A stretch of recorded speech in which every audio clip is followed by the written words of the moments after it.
जिस दिन ये घटना घटी मुझे तत्काल वहाँ के मोबाइल पीछे करके रखिए ना आपने छवि ना। कहा कि साहब आप अपने वर्करों को बोल दीजिए ये सारे वर्कर वहाँ पहुँच जाए ताकि किसी भी प्रकार का तोड़ फोड़ न हो। हमारे जितने भी वर्कर हैं मैंने सारे लोगों को बोला और सभी लोग वहाँ गए। इन लोगों ने जिस तरह से उग्र जनता थी उसको रोकने का काम किया और तत्काल मैं ज़िले से यहाँ पे आया और यहाँ आने के बाद ये एडिशनल एसपी और वहाँ सीओ सारे लोगों ने ये स्वीकार किया। एसडीएम वहाँ मौजूद थे और उन्होंने कहा कि यह फांसी नहीं बल्कि यह हत्या की गई। उन लोगों ने स्वीकार किया और उसी आधार पर उन सबों को सस्पेंड किया गया और एफआईआर जो हम लोगों ने लिखा उसमें हम लोगों ने धारा 302 जो पहले था अब तो 103 हो गया है, हाँ नई प्रणाली के तहत, और SC/ST एक्ट भी वो लगा है और ये जो हम लोगों को रिपोर्ट मिली है। लेकिन इससे कुछ होने वाला नहीं है क्योंकि वहाँ का जो SSP है यहाँ का वो इसको मानने के लिए तैयार नहीं है।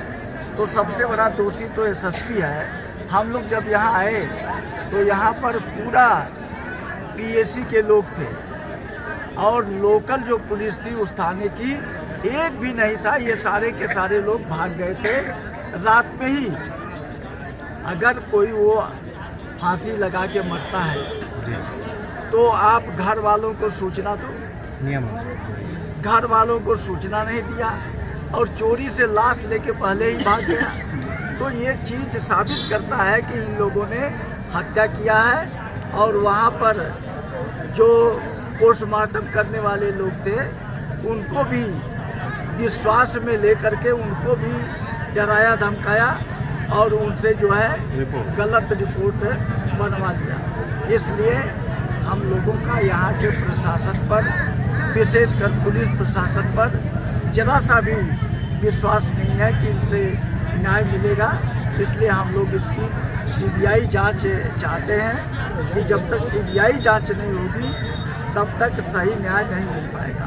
क्योंकि इस तरह की घटनाएं अगर आज यहाँ हुई तो कल दूसरे जगह भी होगी और पुलिस बिल्कुल भी किसी की बात मानने के लिए तैयार नहीं है। छोटी मोटी भी घटना हो रही है तो आप पैसा दीजिए तुरंत आप वो कर दीजिए। और संदेह के घेरे में ये भी आता है कि आखिर में यहाँ जिन लोगों ने FIR कराया था वो घर छोड़ के क्यों भाग गए?